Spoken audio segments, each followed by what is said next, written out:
My name is Jen Hirsch. I'm one of the corrective exercise specialists here at Crossroads Chiropractic and Wellness.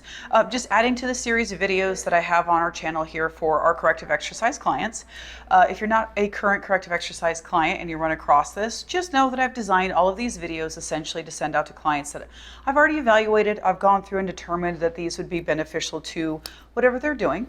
So feel free to try it out, but know that these are, number one, pretty generic, right? And then number two, I've already gone through and kind of established a base with the clients that I'm sending this to.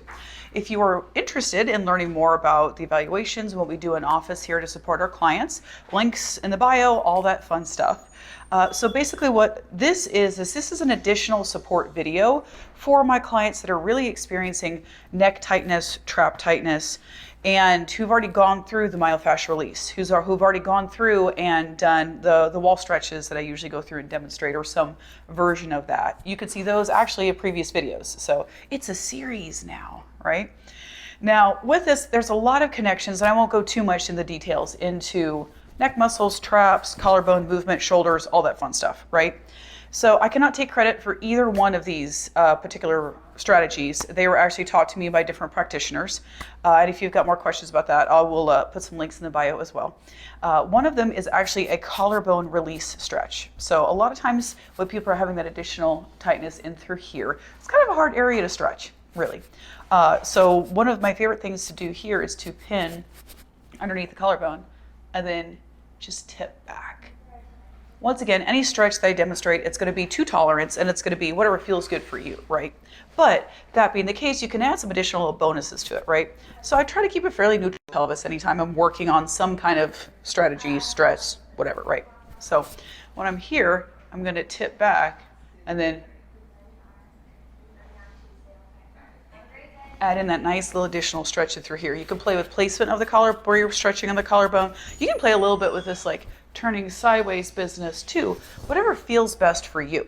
Now, if we've gone through and we've myofascia released, we've stretched, maybe added in a little additional support for the front, we want to strengthen as well. The previous videos that I showed have the traps stretching, the pectoral stretching, so that's already been, the assumptions that's already been done.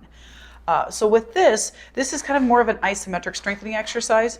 So we start there to make sure we're establishing neural connection, and then down the road, we'll start adding in more dynamic, more weighted, banded, all that fun stuff. This is just kind of getting you started, if you will.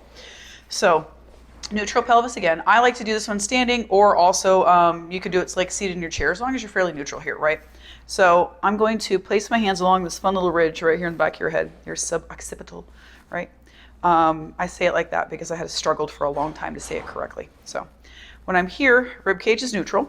I'm going to press my tongue into the back of my front two teeth.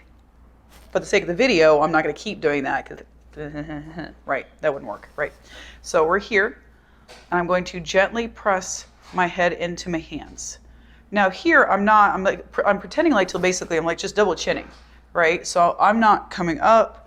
I'm not tipping back, right? I'm just double chinning right here and resisting it with my hands. Now I can also add a little pectoral stretch here, but for me, I'm not getting a giant rib flare if I do that, which is good. If you can do that and not get a rib flare, that's kind of that thought process of just holding there, pushing back. You should feel this firing of the muscles in through here. And my favorite way to kind of apply this is making sure you feel it evenly.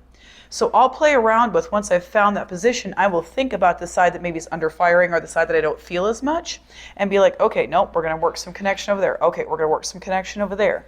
Now what this is doing is this is strengthening the front muscles and opening up the firing muscles so that we can try to help pull back a lot of that like pigeon T-Rexness that we have going on at our desks. So if you have any additional questions, reach out in the bio, and then looking forward to hopefully this taking some pressure off for you guys.